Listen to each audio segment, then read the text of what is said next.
মানে আমি বুঝাতে যাচ্ছি আপনাদেরকে, সবকিছুকে নর্মাল করে ফেলা হয়েছে।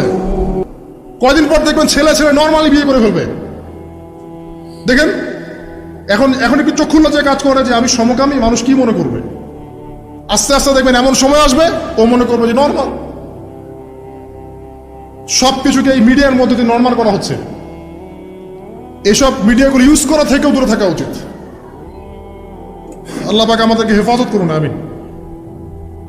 আসুন, ফজরের সালাতে কথা বলছিলাম, আমি অনেক দূরে চলে গেছি। জাস্ট পড়েন, ফজরের নামাজ পড়েন, সময়টা কাজে লাগান। আমি বলছি সময়গুলোকে কাজে লাগান। ফজরের পর খাওয়া দাওয়া করবেন, রাসূলের সুন্নাহ মতো খান, ইবাদত হবে ইনশাআল্লাহ। এরপরে আপনি কিছুটা সময় এক্সারসাইজ করেন, খেলেন, মাঠে গিয়ে খেলেন, কোনো সমস্যা নেই। ওই টিকটক চালানোর চাইতে, পর্ন দেখার চাইতে মাঠে গিয়ে খেলেন। মাঠে ফুটবল খেলেন আধা ঘন্টা, বা ক্রিকেট খেলেন, বা এমন কোনো খেলা খেলেন যে খেলাটাতে আপনার শারীরিক কসরত হচ্ছে, তাও খেলেন। অথবা এগুলোতে সুযোগ না থাকলে আপনি চলে যান জিমে গিয়ে জিম করেন, ফিজিক্যালি কাজ করেন। অথবা মাঠে গিয়ে আপনার বাবাকে সাহায্য করেন, আপনার বাবা যে গেছে মাঠে তাকে সাহায্য করেন।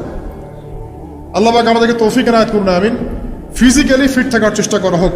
এরপরে আসেন, সকাল 10টার দিকে যখন চলে আসবো আমরা, তখন আমরা চেষ্টা করবো 2 রাকাত চাশতের নামাজ পড়ার জন্য, বা সলাত দুহা যেটাকে বলা হয়। সলাত দুহা যে ব্যক্তি পড়বে তার রিজিক আল্লাহর পক্ষ থেকে বরকত নেমে আসবে ইনশাআল্লাহ। এরপর কি করবেন? এরপর আমরা হয় কেউ যাব স্কুলে, কেউ কলেজে, কেউ হয়তো অফিসে, কেউ ব্যবসায়। আর আমরা এখন সবাই আমাদের এক কর্মক্ষেত্র যাব। যারা শিক্ষাক্ষেত্রে যাব স্টুডেন্ট হিসেবে, তারা চেষ্টা করব কি, আমরা চেষ্টা করব যে আমরা যে জ্ঞানটা অর্জন করছি এই জ্ঞানটাকে যেন ইসলামের কল্যাণে কাজে লাগাতে পারি। আপনি জেনারেল লাইনেই পড়েন আর মাদ্রাসা লাইনেই পড়েন, একই নসিহত। আর যারা মাদ্রাসা লাইনে পড়বেন, সকালবেলা উঠে মাদ্রাসা যাবেন, তারা নিঃসন্দেহে আল্লাহর বাছাইকৃত বান্দা, সৌভাগ্যবান বান্দা। তাদের উচিত হবে না দিনের জ্ঞানটাকে দুনিয়ার জন্য ব্যয় করা। তাদের উপর বেশি দায়িত্ব বর্তাবে হবে যে তারা যেন দিনের জ্ঞানটাকে দিয়ে আল্লাহর জমিনে দিনটার প্রচার এবং প্রসার ঘটায়। আল্লাহ পাক তাদেরকে কবুল করুন, আমরা দোয়া করি। তো পড়াশোনা করতে যারা যাব আমরা এই চিন্তা করে যাব। যারা পড়াতে যাব তারাও চিন্তা করব যে এমন কিছু শেখাবো যেটা শিখলে আমার স্টুডেন্টের পরকালটা টিকবে, দুনিয়াতেও কল্যাণ হবে, পরকালটাও টিকবে ইনশাআল্লাহ। জেনারেল নলেজগুলো খুব ইম্পর্টেন্ট। ইসলামিক নলেজগুলোর সাথে সাথে আমাদেরকে অবশ্যই ইংরেজি বলেন, সায়েন্স বলেন, এই যে আপনার ম্যাথামেটিক্স বলেন, পলিটিক্যাল সায়েন্স বলেন, জিও পলিটিক্স বলেন, ইকোনমিক্স বলেন, মেডিকেল সায়েন্স বলেন বা ইঞ্জিনিয়ারিং বলেন, এগুলো পড়তে হবে, জানতে হবে। না জানলে আমরা কি করব? আমরা কিন্তু বহির্বিশ্ব থেকে ছিটকায় চলে আসবো। আমরা কিন্তু ওদেরকে চ্যালেঞ্জ করতে পারবো না। তো এই জন্য কোরআন সুন্নাহর জ্ঞানের সাথে এই জ্ঞানগুলোও লাগবে। অতএব যে যেখানে পড়াশোনা করছেন অনেস্টির সাথে পড়াশোনা করেন, আপনার জ্ঞানটাকে ইসলামের কল্যাণে কাজে লাগানোর চেষ্টা করবেন ইনশাআল্লাহ। এটা গেল এডুকেশন সেক্টর। যারা আমরা ব্যবসায় যাব, রাতে তাহাজ্জুদ পড়েছি, ফজর জামাতে পড়েছি, ইশরাক পড়েছি, এখন কি ব্যবসায় গিয়ে মাপে কম দিব? ওখানে ইবাদত নাই, ওখানে ব্যবসায় মাপে কম দেওয়া যাবে না। ওখানে গিয়ে কি আমি মাল মজুত করব? ওখানে গিয়ে কি আমি মালের মধ্যে পণ্যে ভেজাল দিব, মিশাবো? একজন সৎ এবং অনেস্ট ব্যবসায়ী, নবীজি বলছেন সাল্লাল্লাহু আলাইহি ওয়াসাল্লাম, একজন সৎ এবং অনেস্ট ব্যবসায়ী কিয়ামতের মাঠে নবীদের সাথে থাকবে ইনশাআল্লাহ। আর যারা মাপে ভেজাল দিবে, পণ্যে ভেজাল দিবে, অন্যকে ঠকাবে, নবীজি বলছেন মান ওয়াশানা ফালাইসা মিন্না, যে ব্যক্তি মানুষের সাথে ধোঁকাবাজি করে, প্রতারণা করে, মাপে কম দেয়, ঠকায়, মজুত করে, জনগণকে কষ্ট দেয়, গভর্নমেন্টকে চাপে ফেলে, এরা আমাদের উম্মতের অন্তর্ভুক্ত। অতএব ব্যবসা করলেই যে পার পেয়ে যাবে এমন নয়। ব্যবসা করতে হবে করার মতো আমানতদারিতার সাথে। অবশ্যই মাপ ঠিক রাখতে হবে, মজুতদারি করা যাবে না, আমাদের পণ্যের ভেজাল মিক্স করা যাবে না, কৃত্রিম সংকট তৈরি করা যাবে না। এগুলো যদি করেন তাহলে আপনার নাম যেমন উম্মতে মুহাম্মাদি থেকে কাটা পড়ে যায়, দুনিয়াতে আল্লাহর পক্ষ থেকে দুইটা আযাব আসে। এক হচ্ছে ওই জনগণের মধ্যে, ওই জনসমষ্টির মধ্যে দুর্ভিক্ষ নেমে আসতে পারে এবং বৃষ্টিপাত বন্ধ হয়ে যেতে পারে। আরেকটা হচ্ছে ওই জনগণের উপরে জালেম শাসককে আল্লাহ পাক চাপিয়ে দিবেন। এটা আযাব কাদের কারণে আসলো? ব্যবসায়ী, এক শ্রেণীর ব্যবসায়ীর কারণে আসলো। কিছু কিছু মানুষের ফলে সারা নেশন সাফার করে। যেমন এই যে যারা দেখবেন অনলাইন অফলাইনের মধ্যে অশ্লীলতা ছড়িয়ে বেড়াচ্ছে, নোংরামি, ফাহেসা, বেপরদামি, এগুলো ছড়িয়ে বেড়াচ্ছে, এদের কারণে সমাজের মধ্যে এমন সব রোগ ব্যাধি আসবে যেগুলো আগে আমরা নামও শুনি নাই। এটা হাদিস।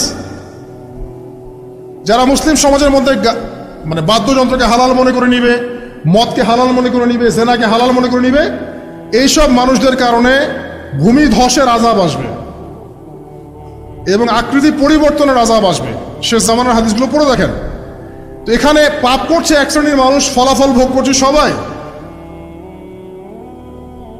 সো যারা ভালো মানুষ তাদের উচিত হবে এগুলোকে প্রোটেক্ট করা, ডিফেন্ড করা। আর আমাদের কাছে এরাই রকস্টার, যারা মুসলিম সমাজের মধ্যে বেপরদামি, অশ্লীলতা, ফাহেশা এগুলো ছড়িয়ে দিচ্ছে যে না এরা আমাদের আইডল। এখন ওদের পোস্টার বাসায় লাগিয়ে রাখে, ওদের সাথে একবার দেখা করতে পারলে জীবন সার্থক হয়ে যায়। আল্লাহর কাছে ওদের কি দাম আছে যতক্ষণ না তওবা করে ফিরে আসছে? একজন ভ্যান চালক, একজন ইমানদার ভ্যান চালক, রিক্সা চালক যে 5 ওয়াক্ত নামাজ পড়ে, সে আল্লাহর কাছে ওর চেয়ে অনেক বেশি সম্মানিত। ওই ভ্যান চালকের কাছে কি অটোগ্রাফ নেন আপনি? রিক্সাওয়ালার কাছে কি অটোগ্রাফ নেন? এইসব এই হ্যামিলনের বাসিওয়ালার পিছনে না গিয়ে এরা যুব সমাজকে টেনে নিয়ে যাচ্ছে অশ্লীলতার দিকে, ফাহেসা কাজের দিকে, বেফাস কাজ, কোনো পরকালীন কোনো স্বার্থ নাই। বিনোদনের নামে, সংস্কৃতির নামে এরা মানুষকে এদিকে টেনে নিয়ে যাচ্ছে। আর আমাদের যুব সমাজ, তোমাদেরকে আমি আইডল দেখাবো ইনশাল্লাহ পরের লেকচারগুলোতে। খালিদ বিন ওয়ালিদ তোমার আইডল, আলী ইবনে আবি তালিব তোমাদের আইডল, মুহাম্মদ সাল্লাল্লাহু আলাইহি ওয়াসাল্লাম তোমার আইডল, ইমাম হুসাইন তোমার আইডল, মোহাম্মদ বিন কাসিম তোমার আইডল, তারেক বিন জিয়াদ তোমার আইডল, ওমর ইবনে খাত্তাব তোমার আইডল। আইডল খুঁজে পাও না তোমরা জীবনে আইডল খুঁজে পাও না? কাকে ফলো করবা? একজনের নাম বলবো, একজন অনলি, মুহাম্মদ সাল্লাল্লাহু আলাইহি ওয়াসাল্লামের পরে একজনের নাম যদি বলতে বলেন আমাকে, আলী রাদিয়াল্লাহু আনহুর জীবনী পড়ো যাও, আলী ইবনে আবি তালিব রাদিয়াল্লাহু আনহুর জীবনী পড়ো যাও, গিয়ে দেখো তোমার আইডল এখানে বসে আছে, লুকিয়ে আছে। তাদের মধ্যে ছিল ব্যক্তিত্ব, শৌর্যবীর্য, আনুগত্য, জ্ঞান, প্রজ্ঞা, দিন প্রতিষ্ঠার তামান্না, জিহাদ, এবং তারা বদর, উহুদ, খন্দক, খায়বার করেছেন। শেষ পর্যায়ে যখন তাদেরকে মৃত্যুবরণ করতে হয়েছে, তখনও তাদেরকে সামন থেকে কেউ আক্রমণ করতে পারে নাই, পিছন থেকে আক্রমণ করতে হয়েছে। বীরদেরকে কেউ সামন থেকে মারতে পারে না, পিছন থেকে মারতে পারে। আইডল খুঁজে পাও না তোমরা? মেসি তোমার আইডল, নেইমার তোমার আইডল, ওই যে বলিউড হলিউডের নায়ক নায়িকা তোমাদের আইডল? সুবহানাল্লাহ, বাংলাদেশের নায়ক নায়িকা তোমাদের আইডল? যারা জীবনে কত পাপ করেছে তারা নিজেরাই জানে, ওদের বিবেকই ভালো করে জানে যে ওরা কত পাপ করেছে। তোমাকে বাইরের চাকচিক্য দেখে মনে হচ্ছে খুব সুন্দর সুশ্রী, ভিতরের কলিজাটা এদের কুৎসিত কালো। আলেম ওলামার কাছে এসে পড়ে থাকো, যারা বড় বড় ওলামায়ে কেরাম তাদের কাছে এসে পড়ে থাকো, তারা তোমাদেরকে পথ দেখাবে ইনশাআল্লাহ। আল্লাহ পাক বোঝার তৌফিক দান করুন। আমি আর লম্বা করছি না, শেষ করে দিচ্ছি ইনশাআল্লাহ। লেখাপড়া এবং ওয়ার্কের বিষয়গুলো বলছিলাম যে আমরা যারা লেখাপড়া করব, প্রফিটিক লাইফস্টাইল করতে হলে এবং প্রোডাক্টিভ মুসলিম হতে হলে লেখাপড়াটা করতে হবে আল্লাহ সন্তুষ্টির জন্য। চাকরি বাকরি, ব্যবসা বাণিজ্য যাই করি, কৃষিকাজ, সব কিছুর উদ্দেশ্য হবে কি? আল্লাহ সন্তুষ্টি অর্জন করে এবং ওই ক্ষেত্রে সৎ থাকা, কাউকে না ঠকানো, মাপে কম না দেওয়া, দুর্নীতি না করা, ঘুষ না নেওয়া। তাহলে আপনার জীবনের প্রত্যেকটা কাজই কি হবে? ইবাদত হিসেবে গণ্য হবে ইনশাআল্লাহ তাআলা। শেষ করার আগে আমরা জোহরের ওয়াক্তে চলে আসছি। আপনি আপনার জব সেকশনে কাজ করছেন, নামাজের ওয়াক্ত হলো, নামাজ পড়ে নেবেন। আচ্ছা, নামাজের আগে আপনি 4 রাকাত সুন্নত পড়বেন, শেষে 2 রাকাত। চেষ্টা করবেন দিনে 12 রাকাত সুন্নত পড়ার জন্য। ফজরের আগে 2, জোহরের আগে 4, পরে 2, 6 আর 2 8, মাগরিবের পরে 2, এশার পরে 2। এই যে মোট 12 রাকাত সুন্নাহ যে ব্যক্তি নিয়মিত পড়বে, জান্নাতে আল্লাহ পাক তার জন্য একটা ঘর নির্মাণ করবেন ইনশাআল্লাহ তাআলা। প্রতিদিন একটা ঘর, প্রতিদিন একটা করে ঘর আপনি পেতে পারেন মাত্র 12 রাকাত নফল বা সুন্নাত আদায় করার মধ্য দিয়ে। জোহরের ওয়াক্ত চলে আসলো, আমরা যেখানে থাকি, স্কুলে বা কলেজে, ইউনিভার্সিটিতে বা চাকরির ক্ষেত্রে, নামাজটা পড়ে নেব ইনশাআল্লাহ। এরপর আবার কাজে যান, কাজ করেন, লাঞ্চ করেন, খাওয়া দাওয়া করেন, আবার খাওয়ার সুন্নাহ ভুলে যায় না। 7 পেট না, 1 পেট খাওয়ার, 1 পেট পানি, 1 পেট ফাঁকা, এবং হাইজেনিক ফুড, ম্যানুফ্যাকচার্ড না। তারপরে যান, রেস্ট করেন, কাইলুলা যেটাকে বলে, 1 থেকে 1.5 ঘন্টা রেস্ট করেন, ঘুমান। তারপরে আপনি বিকাল সময়টা আবার আসরের নামাজ পড়েন, আপনার কর্মক্ষেত্রে কাজগুলো সারেন। সন্ধ্যায় আপনি আবার বাসায় ফিরে আসবেন। সন্ধ্যায় বাসায় ফিরে আসবেন, ফিরে আসার পরে মাগরিবের সালাত পড়লেন জামাতে। পড়ার পরে বিকেল টাইমটা, মাগরিবের আগে বিকেল টাইমটা আপনি ঘুরতে যান, পরিবারকে সময় দেন, বাচ্চাদেরকে সময় দেন, কেউ স্কুলে চলে যান, নাস্তা করেন। আচ্ছা, নাস্তার আগে একটা কথা বলি। সকালে নাস্তা করবেন এমনভাবে যে, এখনকার ডক্টররাও বলেন এই কথাটা, সকালবেলা একটু বেশি খেতে হয়, সকালবেলা একটু বেশি হেভি ফুড নিতে হয়, দুপুরে তার চেয়ে একটু কম, রাতে আরো কম। আর আমাদেরটা উল্টা, কিন্তু সকালে অল্প একটু, দুপুরে একদম বিশাল, রাতের বেলা আরো বিশাল, নাকি? তো নিয়মটা হচ্ছে এই যে সকালে খেতে হয় বেশি, সারাদিন আপনাকে কাজ করতে হবে, সকালে আপনাকে বেশি হাইজেনিক ভালো ফুড খেতে হবে, দুপুরে তার চেয়ে একটু কম, আর রাতে তার চেয়ে কম। এভাবে খেতে পারলে প্রফিটিক খাওয়া হবে ইনশাল্লাহ। আর খাবার আমাদের সুন্নাহ মতো খাওয়ার দরকার নেই, নবী সাল্লাল্লাহু আলাইহি ওয়াসাল্লামের সুন্নাহ মতো খাই। আমাদের সুন্নাহটা কেমন? আমরা 7 পেট খাই। কয় পেট? 7 পেট। যদি পেটের মধ্যে কিছু জায়গা ফাঁকা থাকে, সেটাও কিছু মিষ্টি দিয়ে ঢুকায় সাবার করে ভর্তি করতে হবে। এটা চ্যালেঞ্জ, পেটটা ভর্তি করতে হবে। আর নবী সাল্লাল্লাহু আলাইহি ওয়াসাল্লাম খেতেন এভাবে যে পেটটাকে 3 ভাগ করতেন, 1 ভাগ খাবার খেতেন, 1 ভাগ তিনি পানীয় পান করতেন, আর 1 ভাগটা ফাঁকা রাখতেন। আপনি এভাবে খাওয়া শুরু করেন, দেখবেন আপনি ফিজিক্যালি ফিট ফিল করছেন এবং আপনি ক্লান্ত হচ্ছেন কম, অলসতা কম আসছে কাজে, আপনি এনথুজিয়াজম পাবেন ইনশাআল্লাহ। তো খাবারের ব্যাপারটা সতর্ক থাকে। আর এই যুগে খাবারের মধ্যে প্রচুর ভেজাল আছে। চেষ্টা করতে হবে ম্যানুফ্যাকচার্ড খাবারগুলো বাদ দিয়ে হোমমেড যে ফুডগুলো আছে, হোমমেড ফুডগুলো বাসায় যেগুলো আমরা তৈরি করি, ফ্রেশ হাইজেনিক ফুডগুলো খাওয়ার চেষ্টা করতে হবে। স্পেশালি বাচ্চাদের ব্যাপার সতর্ক থাকতে হবে। বাচ্চাদেরকে, তরুণদেরকে এমন কোনো খাবার খাওয়া যাবে না যে খাবারটা খেলে আপনি অসুস্থ হয়ে যান, আপনার স্ট্যামিনা কমে যায়, আপনি ফিজিক্যালি দুর্বল হয়ে পড়েন। এটা খুব খেয়াল রাখবেন। খাবার, এই যে আপনারা যে গ্রাম অঞ্চলে থাকেন, আপনারা সৌভাগ্যবান একদিক থেকে যে আপনারা ফ্রেশ খাবার উৎপন্ন করে খেতে পারেন। শেষ জামানায় খাবারের মধ্যে খুব ভেজাল আসবে, এটা বিভিন্ন হাদিস দিয়ে মেলানো যায়, আমি ওইদিকে যাচ্ছি না। কনক্লুশন বললাম, শেষ জামানায় খাবারের প্রচুর ভেজাল আসবে।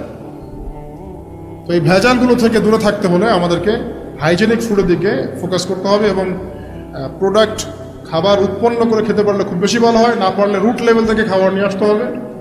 আর অ্যাটলিস্ট ম্যানুফ্যাকচার যে খাবারগুলো বাজারে ঘোরাফেরা করে, এগুলো অ্যাভয়েড করতে হবে। দেখতে অনেক মুখরোচক লাগতে পারে, স্বাদ অনেক মজা হতে পারে, কিন্তু এগুলো শরীরের জন্য অনেক ক্ষতিকর। এতে করে আমাদের যুব সমাজ আস্তে আস্তে কিন্তু দুর্বল হয়ে যাচ্ছে। এখনকার যুব সমাজকে দিকে তাকায় দেখেন, আমাদের বাপদাদাদেরকে তাকায় দেখেন, যারা এখানে বয়স্ক মুরব্বী আছে, দেখেন একজন মুরব্বীর সাথে এখনকার যুবকের কুস্তি লাগান, পাঞ্জায় লাগান, বা ওই যে একটা রিংয়ের মধ্যে ঢুকায় বক্সিং ম্যাচ দেন, একটা দেখেন, দেখেন কে পারে। আমি নিশ্চিত ওই চাচাই পারবে। আমরা নিজেরাই তো এর প্রমাণ। আমাদের বাপ দাদাদের বয়সী যারা আছেন, তারা এখনো দিব্যি মাঠে কাজ করে, দেখবেন 4 ঘন্টা, 5 ঘন্টা, 8 ঘন্টা রিক্সা চালাচ্ছে, ভ্যান চালাচ্ছে, কৃষি কাজ করছে, কত পরিশ্রম করছে। আর আমাদের যুব সমাজে তাকায় দেখেন না, আপনি একটু চেহারাগুলো দেখেন না, চেহারাগুলো তাকায় দেখেন, চাপাগুলো বসে গেছে গাঁজা খেতে খেতে, হিরোইন খেতে খেতে দেখবেন চাপাগুলো বসে গেছে একদম, চোখগুলো ঢুকে গেছে একদম মাদক খেতে খেতে। হ্যাঁ, হস্তমৈথুন করতে করতে শরীর রোগা, চলতে পারে না। কথা শুনতে খারাপ লাগছে না? বাস্তব, এগুলোই বাস্তব এখন। হ্যাঁ, ঘুম নাই, সারা রাত জাগনা, ওই যে ফজরের পর ঘুমায়, রাতে ওই যে বিকাল 4টায় ওঠে, দেখবেন শরীরটার দিকে তাকায় দেখেন, চলতে পারে, এনার্জি নাই। একটা ক্রিকেট ম্যাচে লাগাই দেন, ও দেখবেন 2-4 ওভার ব্যাটিং করে শেষ। কোন কাজ করতে পারবে? ওই মাঠের বাইরে থেকে বলতে পারবে যে আর এই খেলতে পারে না, ও অমুক খেলতে পারে না, তমুক খেলতে পারে না। ওকে লাগাই দেন না, ব্যাটটা ধরে ধরায় লাগাই দেন, দেখবেন ও কয়টা পিটাইতে পারে। দেখেন, জিম করে না, ফিজিক্যালি এক্সারসাইজগুলো করে না, স্কিল নাই। আগেকার মানুষ অনেক স্কিল ছিল, তারা ঘরের কাজ পারতো, সাঁতার পারতো, তারা মার্শাল আর্ট পারতো, কৃষিকাজ পারতো, অন্যান্য বিভিন্ন সেক্টরে তারা কিন্তু মানে মাল্টি প্রতিভার অধিকারী ছিল। স্কিল কম, দেখবেন একদিকে ফোকাস করা। এগুলো কিভাবে হলো আসলে? এগুলো তো একদিনে হয়নি। সারাদিন দেখবেন ফোনে, আর ওই মেয়ের পিছনে, আর কফি শপে, অথবা মিউজিকের কোনো ইনস্ট্রুমেন্ট নিয়ে বসে আছে, অথবা এর মাঝে যদি কেউ মন্দের ভালো থেকে থাকে, সে দেখবেন টিকটক করছে। এগুলাই এখনকার পুরুষদের মধ্যে, এই ইয়াং জেনারেশনের মধ্যে ওই শৌর্য বীর্য গায়রতটা পাওয়া যায় না। দেখবেন গায়রত একটা ব্যাপার আছে, গায়রত, শৌর্য বীর্য, এটা নাই। এর অন্যতম একটা কারণ এটাও, এখানে খাদ্যাভ্যাসেরও একটা ব্যাপার আছে। ফিজিক্যালি তারা ফিট না। তো আল্লাহ পাক এই বিষয়গুলো আমাদের বোঝার তৌফিক দান করুন। সব কিছু রিলেটেড। আপনাকে যদি একজন প্রোডাক্টিভ মুসলিম হতে হয়, শারীরিকভাবে আপনাকে ফিট থাকতে হবে, মেন্টালি ফিট থাকতে হবে, আপনাকে মানসিকভাবে শক্ত থাকতে হবে, চ্যালেঞ্জ নেওয়ার ক্ষমতা থাকতে হবে, অহেতুক সময় নষ্ট করা যাবে না। যে কাজ ফাহেসা, দুনিয়াবি কাজ, পরকালের কোনো স্বার্থ নাই, ওখানে সময় নষ্ট করা যাবে না। ঠান্ডা মাথায় প্ল্যান করতে হবে যে আমি আমার জীবনে কি করতে চাই, কার পরে আমি কি করব, কার পরে কি করব, আমার প্ল্যান থাকতে হবে। রেজাল্ট খারাপ হয়েছে, হতাশ হয়ে আত্মহত্যা করবেন কি জন্য? কি এমন হয়েছে আপনার জীবনে? একটা মেয়ে ছেড়ে চলে গেছে, এই জন্য বিষ খাবেন কেন? কি হয়েছে? একটা মেয়ে তো ছেড়ে চলে গেছে। মেয়ের অভাব নাকি? বোরখা পরা মেয়েরাও তো এখন কিস করে, দেখেন বোরখা পরা মেয়েগুলো দেখেন রাস্তাঘাটে ওই যে নায়কের হাত ধরে চুমু খাচ্ছে। অনলাইনে দেখে আসলাম। ওই যে বলছিলাম যে সব বোরখা পরা মেয়ের মধ্যেই আপনার ইয়া থাকে না, দিনদারিতা থাকে না। সব বোরখা পরা মেয়ের মধ্যেই কিন্তু দিনদারিতা থাকে না। তো বোরখা থেকে পাগল হওয়ার দরকার নেই এত। এবং সে বলছে আমার জীবন সার্থক। মানে একজন গায়রে মাহরাম ব্যক্তিকে, ফিল্ম স্টার একজন গায়রে মাহরাম ব্যক্তি, তাকে সে হাত ধরে চুমু খেয়ে বলছে তার জীবন সার্থক। তাহলে কোন প্রজন্ম লালন করে কবরে যাচ্ছে ওরা চিন্তা করেন একটু। এখন আশ্চর্য একটা বিষয়। আর এগুলো আমরা প্রমোট করছি অনলাইনের মধ্য দিয়ে। যে কোনো অনলাইনে দেখবেন এটা চলছে রাতারাতি। মানে এগুলো উস্কানো হচ্ছে। আমাদেরকে শোনেন, আমাদেরকে এগুলো এইসব পাপের মধ্যে এমনভাবে নিয়ে আসা হচ্ছে যে মনে হচ্ছে এগুলো স্বাভাবিক। এক সময় একটা মেয়ে যদি রেপ হতো, মানুষের মাথা ব্যথা শুরু হয়ে যেত, অফিস আদালত এবং কোর্ট কাচারি করে একাকার করে ফেলতাম। এখন রেপ হতে হতে হতে হতে মনে হয় এটা স্বাভাবিক। আগে একটা মানুষ মদ পান করলে তার মধ্যে একটা ফিলিংস থাকতো আমি খারাপ কাজ করছি। এখন এই মদকে প্রমোট করতে করতে মদটাকে এত ইজি করে ফেলা হচ্ছে, মনে হচ্ছে এটা স্বাভাবিক বিষয়। মানুষ খুন করাটা, আগে একটা মানুষকে খুন করলে মানুষ মনে হতো যেটা এটা বিশাল পাপ, একটা সমাজের মানুষ ওর দিকে খারাপ চোখে তাকায় থাকতো। আর খুন হতে হতে হতে মানুষ মিডিয়াটাকে প্রমোট করছে, করতে করতে নর্মাল। এই পাপগুলোকে নর্মাল করে ফেলার ট্রেন্ডটা মিডিয়ার মধ্যে দিয়ে করা হয়েছে। স্বাভাবিকভাবে নেওয়া হচ্ছে সবকিছু। গার্লফ্রেন্ড বয়ফ্রেন্ড অ্যাফেয়ার্সকে আগে মানুষ লুকায় লুকায় করতো, চিঠি দিলেও লুকায় লুকায়, যেটা কেউ জানতে না পারে। এখন ওপেন রাস্তায় সব, মানে এটা নর্মাল করে ফেলা হচ্ছে। আরো যে কি হবে সামনে আল্লাহ ভালো জানেন। সুবহানাল্লাহ। যারা বড় বড় শহরগুলোতে থাকি তাদের তো মানে দিন শুরু হয় আল্লাহ নাফরমানি দিয়ে, আর রাত আসে মানুষের গজব দিয়ে, মানুষের অভিশাপ দিয়ে। মেয়েরা আগে যদি বেপর্দায় চলতো লজ্জা করতো, একটা লজ্জাবোধ ছিল, যে একটা লজ্জা লাগতো যে না আমি খারাপ ভাবে চলছি, মানুষ আমাকে দেখছে কেমন লাগছে। এখন দেখবেন ও গেঞ্জি পরে হাঁটছে, কোনো ফিলিংসই নাই, স্বাভাবিক। নর্মাল করে ফেলা হচ্ছে এগুলো সবকিছু। এক ছোট ছোট মেয়েগুলোকে রেপ করা হচ্ছে, ছোট ছোট বাচ্চা মেয়ে। দেখবেন কয়দিন পরে এটাও স্বাভাবিক হয়ে যাবে। প্রতারণা, আগে মানুষ প্রতারণা করলে মানুষ মনে করতো যে আমাকে মানুষ প্রতারক মনে করতে পারে, একটা চক্ষু লজ্জা কাজ করতো। এখন সেই চক্ষু লজ্জা নাই, নর্মাল। ঘুষ নেওয়াটাকে মানুষ মনে করতো আগে যে কেউ জানতে পারলে হয়তো সমস্যা, মানে নর্মাল, এখন নিতেই পারে, ঘুষ ছাড়া হবে না তোমার জব। করাপশনে মানুষ গেলে মানুষ ভয় করতো যদি জেনে যায় আমার চাকরি থাকবে না। এখন নর্মাল, ও বড় করাপ্টেড, তার চেয়ে ছোটটা আরেকটু কম, তার চেয়ে ছোটটা আরেকটু কম, একটা চক্র সবকিছু। এভরিবডি ইনভলভ এগুলোর মধ্যে, টপ টু বটম সবাই ইনভলভ। এরকম সিচুয়েশনে আমরা কিভাবে দিন নিয়ে পালন করবো যদি শক্ত না হই? সব চলে যাচ্ছে আজ থেকে, সব চলে যাচ্ছে। একটা সময় ছিল একজন মুসলিম ব্যক্তিকে অন্যায়ভাবে মেরে ফেলবে, একজন মুসলিম নারীকে অন্যায়ভাবে রেপ করবে, মানুষ চিন্তাই করতে পারত। একজন মুসলিম নারীর সম্ভ্রম বাজানোর জন্য এই ভারতবর্ষে সশস্ত্র যুদ্ধ হয়েছে বিন কাসিমের নেতৃত্বে, একটা মেয়ের ইজ্জত বাঁচানোর ইস্যুকে কেন্দ্র করে। এখন লক্ষ লক্ষ মুসলিম মেয়ের ইজ্জত নষ্ট করা হচ্ছে, কারো কোনো ফিলিংস নাই, স্বাভাবিক। একটা রাষ্ট্রদূতকে হত্যা করেছিল তাবুক যুদ্ধের সময়, নবী সাল্লাল্লাহু আলাইহি ওয়াসাল্লাম 30,000 সৈন্য নিয়ে ধাওয়া করেছিলেন। এত বড় সাহস আমার রাষ্ট্রদূতকে হত্যা করো? এখন সারা বিশ্বে লক্ষ লক্ষ মুসলিম হত্যা করা হয়েছে, কারো কোনো ফিলিংস নাই। মানে আমি বুঝাতে যাচ্ছি আপনাদেরকে, সবকিছুকে নর্মাল করে ফেলা হয়েছে। কয়দিন পর দেখবেন ছেলে নর্মালি বিয়ে করে ফেলবে। দেখেন এখন একটু চক্ষু লজ্জায় কাজ করে যে আমি সমকামী, মানুষ কি মনে করবে? ইমাম মাহদি আসলে করবেন ইনশাআল্লাহ, ঈসা ইবনে মারিয়াম আসলে করবেন ইনশাআল্লাহ। তখন কে যাকাত না দিয়ে পার পায় তাই দেখা যাবে। একটা ব্যক্তি পাওয়া যাবে না জাকাত না দিয়ে পারবে। অবশ্য তখন এমন একটা যুগ আসবে যে মানুষ জাকাতের টাকা নিয়ে ঘুরবে, কিন্তু নেওয়ার মতো মানুষ নাই, সবাই স্বচ্ছল। আল্লাহ পাক সেই সুদিন ফিরায় আনুক, আমিন। যেটা বলছিলাম যে সৎকার করার জন্য মন লাগে, আবার টাকা লাগে না। এখন আসেন, কেউ যদি আমাদের কাছে এভাবে চায়, আমরা খালি ফিরাতে লজ্জাবোধ করি। আর আল্লাহ পাক বলছেন যে আমার কাছে যখন বান্দা কিছু চায়, তার হাতটাকে আমি খালি ফিরাই দেবো, এটাতে আমি লজ্জাবোধ করি। দোয়া করলে কয়েকটা বিষয়ের একটা হবেই, হয় আপনি সাথে সাথে সেটা পাবেন, না হলে একটু দেরিতে পাবেন, না হলে আল্লাহ পাক সেটা জমা করে রাখবেন পরকালের জন্য। পরকালে যখন আপনি দাঁড়াবেন আল্লাহর সামনে, আল্লাহ বলবেন দুনিয়াতে তুমি এই এই বিষয়গুলো চেয়েছিলে, আমি দুনিয়াতে দেই নাই, পরকালে তোমার জন্য সঞ্চিত রেখেছি, এখন না। তখন মানুষ কি বলবো জানেন? আমরা বলবো যে আল্লাহ দুনিয়াতে কিছুই যদি না পাইতাম, আজকেই সব দিত, তাহলেই হতো। তো বেশি বেশি দোয়া করার অভ্যাস তৈরি করেন, বেশি বেশি দোয়া করেন। দোয়াই ইবাদত, আর দোয়া হুয়াল ইবাদা, দোয়াই ইবাদত। দোয়া করতে থাকেন, ইনশাআল্লাহ দেখবেন আল্লাহর সাথে আপনার সম্পর্ক গাঢ় হবে। যার সাথে আল্লাহর সম্পর্ক যত বেশি গাঢ় হবে, ইনশাআল্লাহ সে তত বেশি পরকালের বাসিন্দা হবে, দুনিয়ার বাসিন্দা কম হবে। আল্লাহ পাকে নূর এবং মারিফত অর্জন করতে পারবে ইনশাআল্লাহ তাআলা। এবারে আমরা কি করব? এবার মিনিমাম 2 রাকাত নামাজ পড়ার চেষ্টা করেন। রাতের সালাত 2 রাকাত করে আপনি 2, 4, 6, 8, 10, 12, 20 পড়তেই থাকতে পারেন, কোনো সমস্যা নেই। কিন্তু মিনিমাম 2 রাকাত নামাজ তাহাজ্জুদ আপনি পড়ার চেষ্টা করেন। পড়া যাবে না? আর নামাজটাকে তাড়াহুড়া করবেন না, কাইন্ডলি আল্লাহর ওয়াস্তে তাড়াহুড়া করবেন।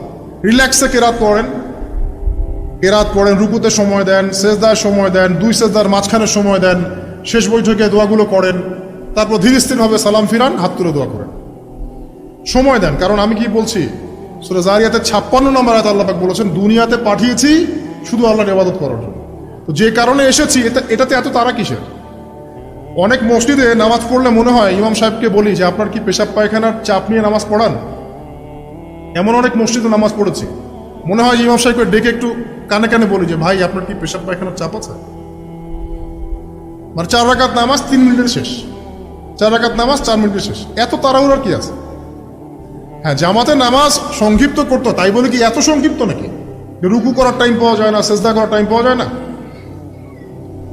নামাজে ধীর স্থিরতা এবং খুশুটা খুব ইম্পর্টেন্ট। নামাজে কোথায় হাত বাঁধলেন এটা নিয়ে তর্ক না করে, নামাজের একাগ্রতা, মনোযোগ কতটুকু আসছে এটা নিয়ে তর্ক করেন। ভিতরের রুহটাই আসল, আধ্যাত্মিকত্বটাই আসল। হ্যাঁ, একজন ভাই হাত বেঁধেছে মনে করেন এখানে, কেউ বেঁধেছে এখানে, এটা নিয়ে ঝগড়া করেন। দেখেন নামাজে কতটুকু ফোকাস, মনোযোগ কতটুকু থাকছে, কতটুকু নামাজে আপনি দোয়া করতে শিখছেন, সেজদায় আল্লাহকে পাইতে শিখছেন। নামাজ পড়ে কি ফিল হচ্ছে যে আমি আল্লাহর সাথে কথা বলছি, আল্লাহ আমার কথা শুনছেন? আমরা তো মেকানিক্যাল নামাজ অভ্যস্ত এখন, মানে দুনিয়ার কাজের চাপ এত বেশি, জাস্ট মসজিদে যাবো, ঢুকবো, বেরো, চলে আসবো, হাজিরা দিতে আসছি মনে হয়, সিগনেচার করবো, চলে যাবো, ভাবটা এমন। এত তারা কিসের ভাই? ওমা খালাকতুল জিন্না ওয়াল ইনসা ইল্লা লিয়াবুদুন, শুধু ইবাদত করার জন্যই সৃষ্টি করেছে তোমাদেরকে। তো মসজিদে তো তাড়াহুড়া কেন? রিল্যাক্স থাকেন, মসজিদে রিল্যাক্সে নামাজ পড়েন, সময় নেন। ফজরের নামাজ পড়ার আগে আপনি বাসার থেকে 2 রাকাত সুন্নত পড়ে আসতে পারেন, এটা আরেকটা ভালো আমল। কারণ নবী সাল্লাল্লাহু আলাইহি ওয়াসাল্লাম সুন্নত নামাজগুলো কি করতেন? বাসায় পড়তেন। এতে বাসার মধ্যে বরকত হবে, শয়তান দূর হয়ে যাবে। এই যে তাহাজ্জুদ আপনি 2, 4, 8, 10 যত পারেন পড়েন, মিনিমাম 2 রাকাত পড়েন, ধীর স্থিরভাবে পড়েন। নামাজ শেষ করে আবার আল্লাহর কাছে দোয়া করেন, দেখবেন যে ইনশাআল্লাহ আপনার দোয়া কবুল হবে। আর দোয়া যে কবুল হয় এটা আপনি নিজেই বুঝতে পারবেন, নিজেই বুঝবেন, কারো কাছে যাওয়া লাগবে না। এবার ফজরের সালাতের সময় হয়ে গেল, আজান হচ্ছে, আজানের জবাব দিব, দিয়ে ব্যাস হেঁটে হেঁটে মসজিদ, প্রত্যেক পদক্ষেপ হেঁটে যাব আর দোয়া করব। কি দোয়া করব?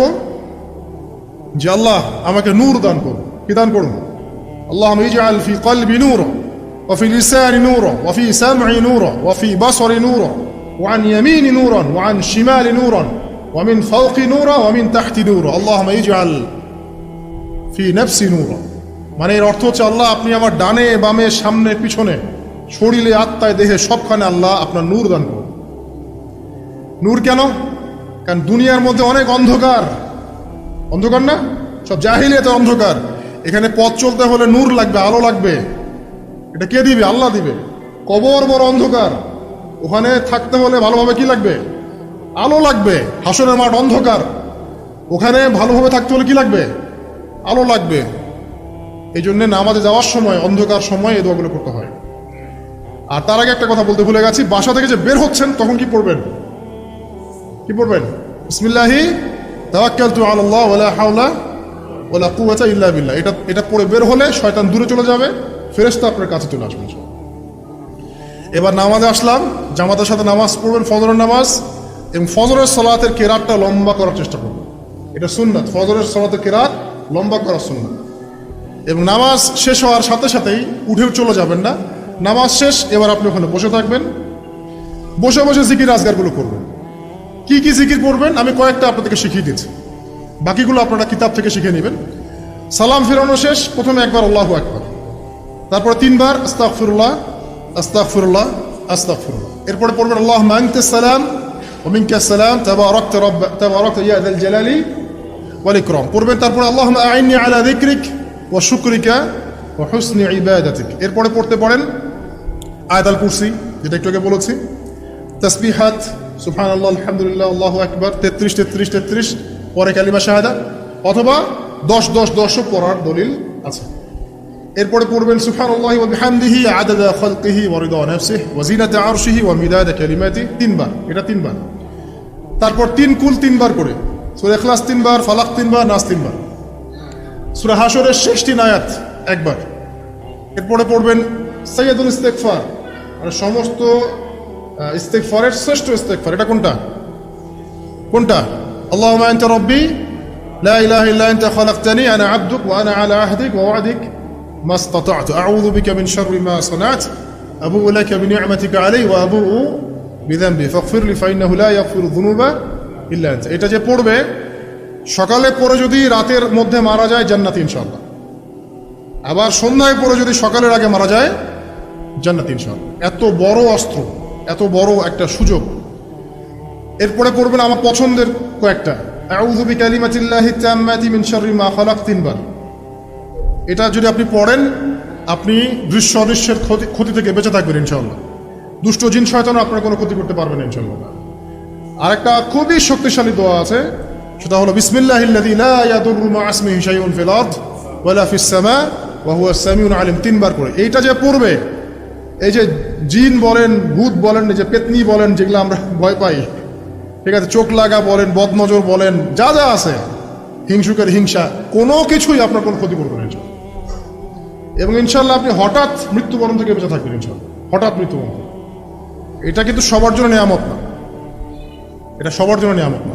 তারপরে আসেন, এরপর পড়বেন 10 বার লা ইলাহা ইল্লাল্লাহু ওয়াহদাহু লা শারীকা লাহু লাহুল মুলকু ওয়া লাহুল হামদ ওয়া হুয়া আলা কুল্লি শাইইন কাদির। এটা 10 বার পড়লেও হবে, আর যদি 100 বার পড়তে পারেন তাহলে আপনার চেয়ে বেশি নেকি কেউই অর্জন করতে পারবে না। যদি 100 বার এই দোয়াটা কেউ পড়ে সারাদিনে, লা ইলাহা ইল্লাল্লাহু ওয়াহদাহু লা শারীকা লাহু লাহুল মুলক ওয়া লাহুল হামদ ওয়া হুয়া আলা কুল্লি শাইইন কাদির, ওই দিন শয়তান তার কাছে আসবে না। 100 গুনাহ আমলনামা থেকে কেটে দেওয়া হবে, 100 নেকি লিখে দেওয়া হবে, এবং আল্লাহর কাছে দিন শেষে একটা তালিকা পেশ করা হয়, আজকের দিনে কে কি আমল করেছে, এই তালিকায় তার নাম দেখবেন সবার আগে আছে। ওই ব্যক্তির নামও থাকতে পারে যে 100 বারের চেয়ে বেশি পড়েছে, তখন তার নাম আগে চলে যাবে, এর নামটা পরে চলে আসবে। কথা বুঝতে পারছেন? মিনিমাম 100 বার পড়তে পারলে খুব ভালো হয়, যদি না পড়েন কমপক্ষে কয়বার? 10 বার।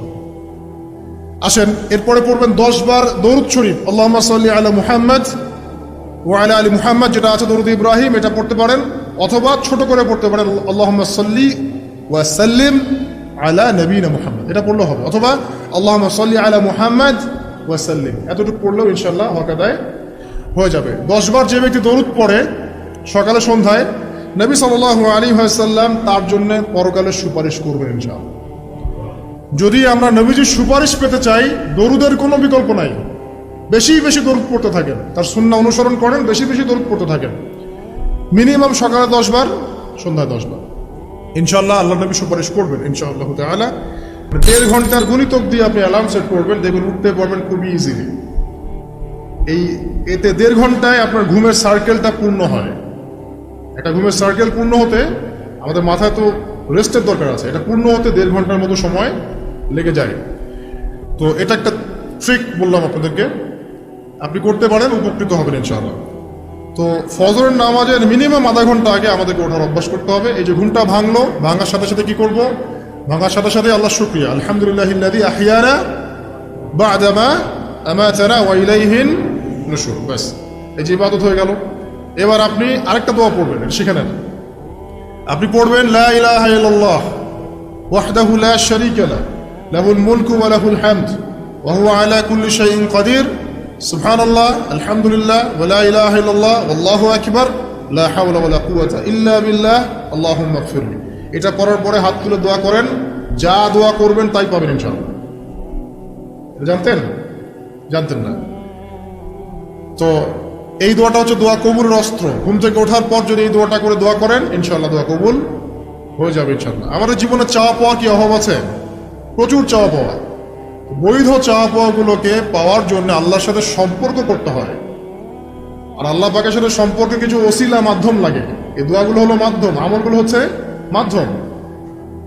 তো আল্লাহ পাক যেমনটা বলেছেন, ফাযকুরুনি আযকুরকুম ওয়াশকুরুলি ওয়া লা তাকফুরুন, তোমরা আমাকে স্মরণ করো, আমিও তোমাদেরকে স্মরণ করব। আল্লাহ পাক এভাবে বলেছেন, যখন একজন মানুষ মনে মনে আমাকে ডাকে, আমিও মনে মনে ওকে স্মরণ করি। মনে করেন আপনি মনে মনে আল্লাহকে বলছেন, আল্লাহ আমি অসুস্থ, আমাকে শেফা দাও, বা আমার রিজিকের টেনশন আছে, আমার রিজিকের টেনশন দূর করে দাও, আল্লাহ আমাকে হেফাজত করো, আল্লাহ আমাকে দিনের জ্ঞান দাও, তোমার আনুগত্য করার তৌফিক দাও। যে মনে মনে আপনি আল্লাহকে ডাকছেন, নিঃসন্দেহে ওই মুহূর্তে আল্লাহ পাক আপনাকে স্মরণ করছে। সাত আসমান ভেদ করে আরশের উপর থেকে আল্লাহ পাক আপনাকে স্মরণ করছেন। আল্লাহ পাক বলছেন, যখন একজন মানুষ জনসমুখে আল্লাহকে স্মরণ করে, যেমন আমরা এখন করছি, জনসমুখে সবার সামনে আল্লাহর কথা আলোচনা করছি, আল্লাহ পাক বলছেন আমিও তখন এর চেয়ে অনেক উত্তম জনসমাবেশে ওই বান্দাদের কথা স্মরণ করি। আল্লাহ পাক আমাদের কথা স্মরণ করছেন, আমাদের কোনো ফিলিংস আছে? আল্লাহ আমাদের কথা স্মরণ করছেন, ওই যে যুবক ছেলে বসে বসে ফোন টিপছে, কোনো ফিলিংস আছে? মানে মনস্তাত্ত্বিক ভাবে অন্তরে যখন নূর থাকে না, পাপ করতে করতে যখন অন্তরটা কলুষিত হয়ে যায়, কোনো ফিলিংস কাজ করে না। খুন করবে, কোনো ফিলিংস নাই। সুদ খাচ্ছে, কোনো ফিলিংস নাই। জেনা করছে ডেইলি, কোনো ফিলিংস নাই।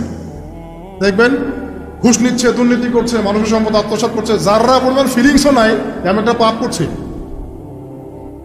কখন এরকম হয় জানেন?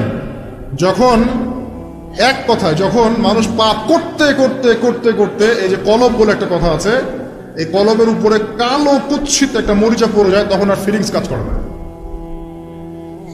তো ফিলিংস কাজ করানোর বুদ্ধি কি? দুইটা বুদ্ধি আছে। এক, বেশি বেশি কোরআন তেলাওয়াত করা, তাহলে অন্তরের মরিচা দূর হয়ে যাবে ইনশাল্লাহ। আর দুই হচ্ছে বেশি বেশি মৃত্যুর কথা স্মরণ করা, তাহলে মনের মধ্যে যে কালিমাগুলো আছে আস্তে আস্তে দূর হবে ইনশাল্লাহ। মৃত্যুর কথা কে স্মরণ করে এখন? মানুষ তো চলাফেরা করে এমন ভাবে যে কোনোদিন মরবেই না। কে স্মরণ করে? যে টেবিলের তল দিয়ে ঘুষ নিচ্ছে, ও স্মরণ করে মৌতের কথা? যে মেয়েটা বোরখা পরে যে ডেটিং করে বেড়াচ্ছে, জেনা করে বেড়াচ্ছে, ও কি মৃত্যুর কথা স্মরণ করে? যে ছেলেটা এখনকার যুব সমাজের বেশিরভাগই মাদকের সাথে সম্পৃক্ত, গার্লফ্রেন্ড বয়ফ্রেন্ড অ্যাফেয়ার্সে আছে, হ্যাঁ, টিকটক প্রজন্ম, আড্ডাবাজি করে সময় কাটায়, গুন্ডামি করে, মাস্তানি করে, এর মৌতের কোনো ফিকির আছে? একজনকে বড় দায়িত্ব দেওয়া হয়েছে, সবার সম্পদ লুটপাট করে খাচ্ছে, এর মৌতের ফিকির আছে নাকি? এর মধ্যে ফেরাউনি চেতনা এসেছে, আনা রব্বুকুমুল আলা, আমি মহান রব, আমি তোমাদের মহান রব। ওদের মধ্যে ওই চেতনা কাজ করছে যে সূরা মুমিনুনে যেটা বলা আছে যে আমরা এখানেই জন্ম নেই, এখানেই মারা যায়, আমরা পুনরুত্থিত হব না। ইন হিয়া ইল্লা হায়াতুনা দুনিয়া নামুতু ওয়া নাহইয়া ওয়া মা নাহনু বিমাবউসিন, আমরা এই দুনিয়াতেই বাঁচি, দুনিয়াতেই মরি, আমাদের কোনো পুনরুত্থানের কিছু নাই। এদের চেতনা এমন। কে ফিকির করে মত? অথচ আপনি দেখছেন যে প্রতিনিয়তই কোনো কারণ ছাড়াই মানুষ নাই, কোনো কারণ লাগে না। এখন তো কারণ ব্যাখ্যা করতে আমরা পছন্দ করি, এই কারণে ওইটা হয়েছে, ওই কারণে এটা হয়েছে। এটাকে বলে কার্যকারণ তত্ত্ব। দর্শনের ভাষায় কি বলে? কার্যকারণ তত্ত্ব। এটা আপনারা ফিলোসফি পড়লে বুঝবেন। আর প্রত্যেকটা কাজের পিছনে একটা কারণ থাকে, আমরা কারণটা সার্চ করি বেশি। এখন কারণ ছাড়াই মানুষ ডেড। এই যে যাচ্ছে, উপর একটা সুন্দর করে বড় একটা পাথর ঝুলছে, সব পাস হয়ে যাচ্ছে ওখান থেকে, মানে রাস্তায় কাজ চলছে, উপরে আবার এটা ঝুলছেও, আর মানুষ আবার অন্যিস দিয়ে যাতায়াতও করছে। তো যারা রাখছে ওদের ইন্টেলেকচুয়াল অবস্থা চিন্তা করেন, আর যারা আমরা তল দিয়ে যাচ্ছি তারও অবস্থা চিন্তা করেন। বুদ্ধিভিত্তিকভাবে আমরা কোন জায়গা চিন্তা করেন? মানে মানুষ বিজি রোড দিয়ে যাচ্ছে, ওখানেই কাজ হচ্ছে, আবার যেখানে কাজ হচ্ছে দেখছি সেখানে আমরাও আবার তল দিয়ে যাচ্ছি। সবাই পাস হয়ে গেল, যাদের তাকদিরে লেখা ছিল মৌত একদম মুহূর্তের মধ্যে শেষ। কি কারণ ব্যাখ্যা করবেন? কোনো সায়েন্স দিয়ে ব্যাখ্যা করতে পারবেন? পারবেন না। ওই ময়মনসিংহে ওই যে মহিলারা যাচ্ছে, ট্রাক মেরে চলে গেল, মহিলার পেট থেকে বাচ্চা ফেটে পেট ফেটে বাচ্চা বের হয়ে গেল, বাচ্চা জীবিত, মা ডেড। সায়েন্স দিয়ে ব্যাখ্যা করতে পারবেন? এটাই তাকদির, একেই বলে তাকদির, যেটাকে সায়েন্স দিয়ে ব্যাখ্যা করা যায় না, বিজ্ঞান দিয়ে ব্যাখ্যা করা যায় না। এরকম ঘটনা কত ঘটছে অহরহ। দুজন বসে আছে, হাজব্যান্ড ওয়াইফ, হাজব্যান্ডের যাওয়ার কথা, হাজব্যান্ড ওয়াইফের গাড়িতে বসছে, আর ওয়াইফ হাজব্যান্ডের গাড়ি ড্রাইভ করছে। আর এই হাজব্যান্ডের দুশ্মন যে ছিল সে টার্গেট করেছিল যে ওই লোকটাকে গুলি করে মারবে রাস্তায়। যেহেতু ওয়াইফ হাজব্যান্ডের গাড়ি ড্রাইভ করছে, রাস্তায় ওয়াইফ ডেড, হাজব্যান্ড জীবিত। তাকদির। তো তাকদিরকে কি আপনি এই ভাগ্যটা কি আপনি সায়েন্স দিয়ে ব্যাখ্যা করতে পারবেন? সম্ভব? অহরহ এরকম মৌতের ঘটনা ঘটছে। তারপরেও দেখবেন যুবকদের এই বিলাসিতা, এই মানে আড্ডাবাজি, মেয়েদের পিছনে ঘোরা, এই যে মাদক সেবন করা, টিকটক করা, বুদ্ধি প্রতিবন্ধী প্রজন্মের মতো, এগুলো থামছে না। কোনো শিক্ষাই তারা নিতে যাচ্ছে না। বয়স হয়ে গেছে, অনেক বয়স, দেখবেন ওই যে চায়ের দোকানে বসে ক্যারাম খেলছে, বুড়া মানুষ, তার হায়াতের কতদিন বাকি আছে আল্লাহ ভালো জানেন। দেখবেন দিব্যি কোনো টেনশনই নাই, ক্যারাম বোর্ড খেলছে, লুডু খেলছে। দেখেন আর যে আপনাদের গ্রামাঞ্চলে যে চায়ের স্টলগুলো আছে, দেখবেন ওই যে টিভি ছেড়ে রেখে দিবে, ঘন্টার পর ঘন্টা টিভি চলছে, মানুষ চা খাবে 1 কাপ আর টিভি দেখবে 5 ঘন্টা। ওর যে হায়াতের কোনো মূল্যই তার কাছে নাই। আল্লাহ পাক তাকে একটা সময় দিয়ে পাঠিয়েছেন, কোনো ফিলিংসই নেই। অথচ মানুষ প্রতিদিন, দিনে রাতে, প্রত্যেক দিন মানুষ অহরহ মারা যাচ্ছে। যাদের ভিতরে মৌতের চিন্তা আছে তারা কিন্তু পাপ কম করলেও ফিরে আসে আল্লাহর দিকে, কারণ তাদের প্রতি মৌতের ফিকির আছে।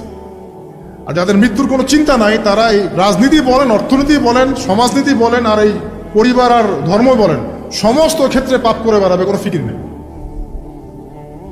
আল্লাহ পাক আমাদেরকে মৌতের ফিকির করার তৌফিক দান করুন, এবং পরকালের জীবনটাকে আসল জেনে দুনিয়ার কাজগুলো করার তৌফিক আল্লাহ পাক দান করুন। আসেন, তো এবার আপনি শুকরিয়া আদায় করছেন, আলহামদুলিল্লাহিল্লাযী আহইয়ানা বা'দা মা আমাতানা ওয়া ইলাইহিন নুশুর। আধা ঘন্টা আগে ঘুম থেকে উঠেছেন, এখন কি করবেন? বাথরুমে যাচ্ছেন।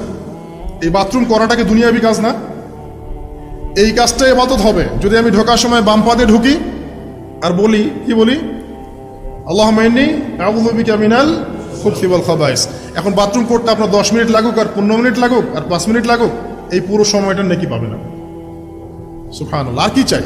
বের হবো, এখন বের হওয়ার সময় কি বলবো? উফরানাকা, নেকি পাচ্ছে। একটা দোয়া আছে, আলহামদুলিল্লাহিল্লাযী আযহাবা আনিল আযান ওয়া আফানি উফরানাকা। এবার আপনি ওযু করবেন। ওযুটা ধীর স্থির ভাবে করবেন, তাড়াহুড়া করবেন না। ওযুর প্রত্যেকটা অঙ্গ প্রত্যঙ্গ 3 বার করে ধোয়ার চেষ্টা করবেন। শুধু মাথা মাসে হবে কয়বার? 1 বার। ওযু করার পরে আপনি হাত তুলে আল্লাহর কাছে দোয়া করবেন। ওই সময়টা কখন? রাত 4টা থেকে 4:30 বাজে, তাই না? তার মানে আল্লাহ রাব্বুল আলামিন এখন প্রথম আসমানে আছেন।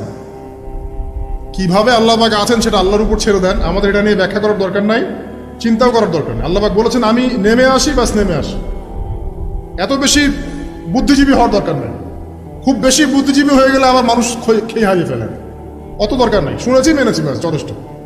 আল্লাহ পাক নেমে আসেন, কি বলেন? আল্লাহ বলেন যে কেউ কি আছো আমার কাছে কিছু চাইবে, আমি দিব। কেউ কি আছো যে আমাকে ডাকবে, আমি তোমার ডাকে সাড়া দেব। কেউ কি আছো আমার কাছে কোনো কিছু দোয়া করবে, হ্যাঁ হাজত আছে, আমি পূরণ করে দেব।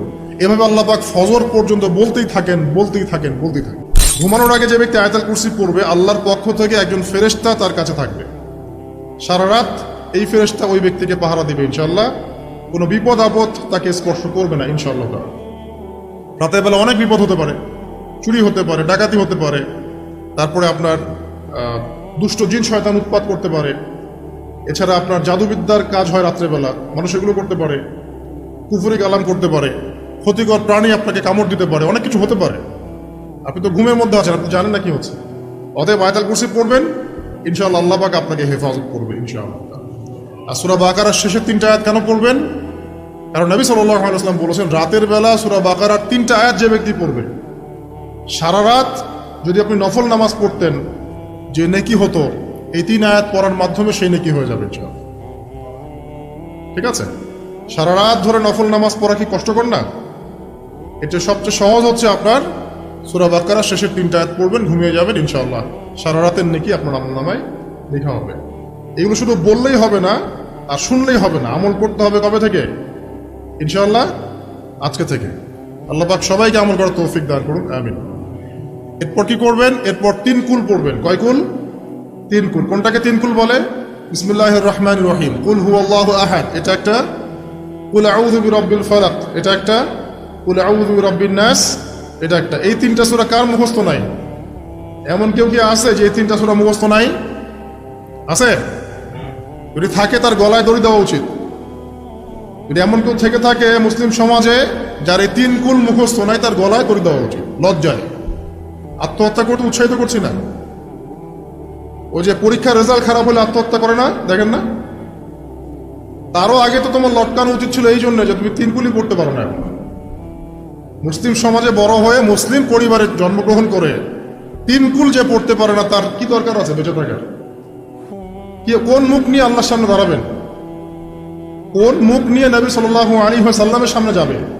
ইয়া রাসূলুল্লাহ, আপনার উপরে পুরো 30 পারা কোরআন নাযিল হয়েছিল, আমি 3 কুলি মুখস্থ করতে পারি নাই, আমার জন্য সুপারিশ করেন।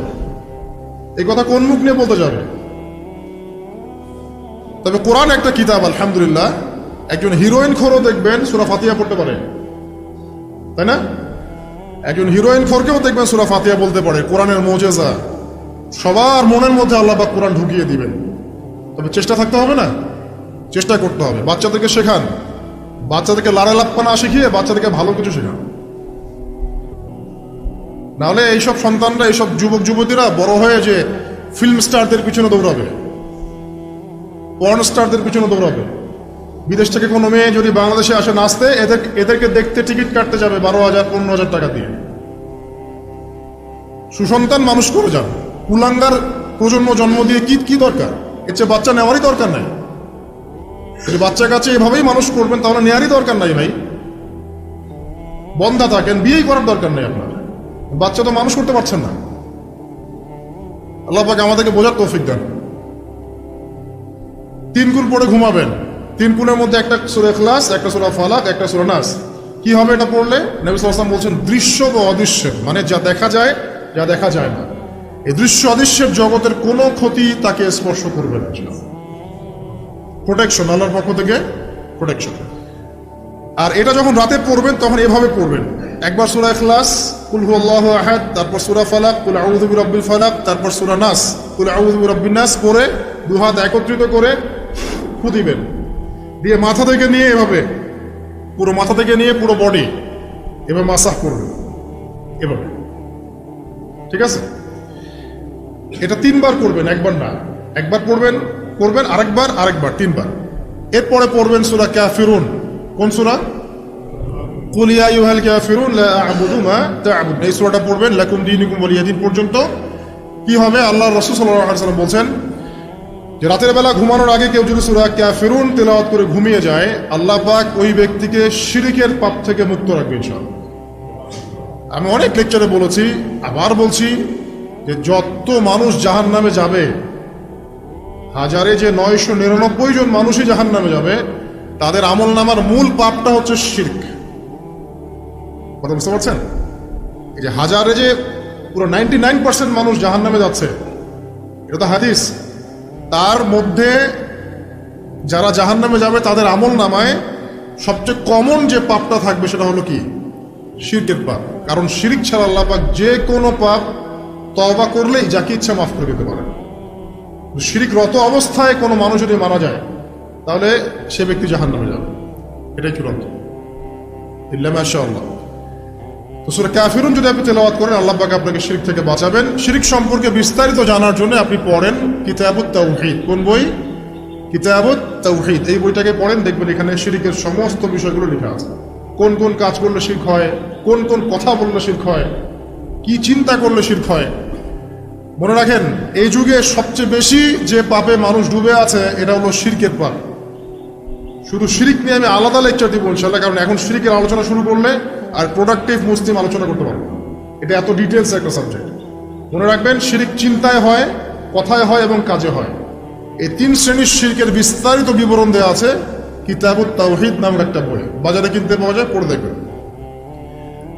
আর কি, রাতের বেলা শোয়ার আগে পড়বেন 33 বার সুবহানাল্লাহ, 33 বার আলহামদুলিল্লাহ এবং 34 বার আল্লাহু আকবার। আল্লাহর পক্ষ থেকে আপনার শরীরে শক্তি আসবে। এটা যারা নিয়মিত আমল করে, আল্লাহর পক্ষ থেকে তাদের শরীরে শক্তি আসে। হ্যাঁ, কারণ এইটা রাসূল সাল্লাল্লাহু আলাইহি ওয়াসাল্লাম কাকে শিখিয়ে দিয়েছেন? তার মেয়ে ফাতিমা রাদিয়াল্লাহু আনহাকে। ফাতিমা রাদিয়াল্লাহু আনহা এবং আলী রাদিয়াল্লাহু আনহু, তারা দুজন গিয়েছেন আল্লাহ রাসূলের দরবারে, গিয়ে বলেছেন আমাদেরকে একজন দাসী বা দাস দিন। বাসার অনেক কাজ আমরা করতে পারি না, লাগে না কাজের মানুষ। নবী সাল্লাল্লাহু আলাইহি ওয়াসাল্লাম বলছেন যে আমি কি তোমাদেরকে এমন কিছু শিখিয়ে দিব যেটা তোমাদের এই দাস দাসের অভাব পূরণ করে দিবে, প্রয়োজন হবে না? অবশ্যই শিখিয়ে দিন। তখন নবীজি শিখালেন সাল্লাল্লাহু আলাইহি ওয়াসাল্লাম যে ঘুমানোর আগে 33 বার সুবহানাল্লাহ পড়বে, 33 বার আলহামদুলিল্লাহ এবং 34 বার আল্লাহু আকবার। তোমাদের দাস দাসের প্রয়োজন হবে না ইনশাআল্লাহ। ওর ব্যাখ্যায় অনেক ওলামায়ে কেরাম বলেছেন যে এটা নিয়মিত আমল করতে থাকলে রোগ ব্যাধি কম হয়, শরীরে শক্তি আসে, এনার্জি বাড়ে, আপনি নিজের কাজ নিজেই করতে পারবেন ইনশাআল্লাহ। আসুন সামনে যাই। এরকম ঘুমানোর আরো বেশ কিছু আমল আছে, আমি অল্প কয়েকটা বললাম, এগুলোই করা শুরু করেন, আল্লাহ তৌফিক দান করুন। আর যদি পারেন ওযু করে ঘুমাতে পারলে আরো বেশি ভালো হয়। এবার আপনি ঘুমাচ্ছেন ডান কাত হয়ে, কি পড়বেন এই সময়? আল্লাহুম্মা বিসমিকা আমুতু ওয়া আহইয়া, আলহামদুলিল্লাহ, দোয়া সবার মুখস্থ আছে। এবার ঘুমান। এই যে ঘুমাচ্ছেন আপনি 3 ঘন্টা বা 4.5 ঘন্টা বা 6 ঘন্টা, আপনার এই পুরো ঘুমটা হবে ইবাদত ইনশাআল্লাহ। এবং পবিত্র অবস্থায় ঘুমানোর অভ্যাস করতে থাকলে আল্লাহর পক্ষ থেকে আপনি সত্য স্বপ্ন দেখতে পারেন। এখনকার সায়েন্স এগুলা বিশ্বাস করে না, আর এই সায়েন্সকে নিয়ে আমার কোনো মাথা ব্যথাও নাই, কারণ এই আজকে একটা কথা বলে কালকে একটা কথা বলে, ঠিক আছে? আল্লাহর পক্ষ থেকে আপনি সত্য স্বপ্ন দেখতে পারেন। ইউসুফ আলাইহিস সালাম জেলখানায় বন্দী, সূরা ইউসুফ পড়ে দেখেন। তখন কয়েদিদের মধ্যে 2 জন স্বপ্ন দেখেছে। একজন স্বপ্ন দেখছে তার মাথার উপরে রুটি, উপর থেকে পাখি এটা ঠোকরে কি করছে, খেয়ে নিয়ে চলে যাচ্ছে। আরেকজন স্বপ্ন দেখেছে যে সে শরাব পান করাচ্ছে একজনকে, আছে না সূরা ইউসুফে? তো ইউসুফ আলাইহিস সালাম বললেন যে যার মাথা থেকে পাখি ঠোকরায় খেয়ে নিচ্ছে খাবার, তাকে শুলদণ্ড দেওয়া হবে। আর যে শরাব পান করাচ্ছে সে অতি শীঘ্রই মুক্ত হয়ে যাবে, জেল থেকে ছাড়া পেয়ে যাবে। কয়েকদিন পর তাই হলো।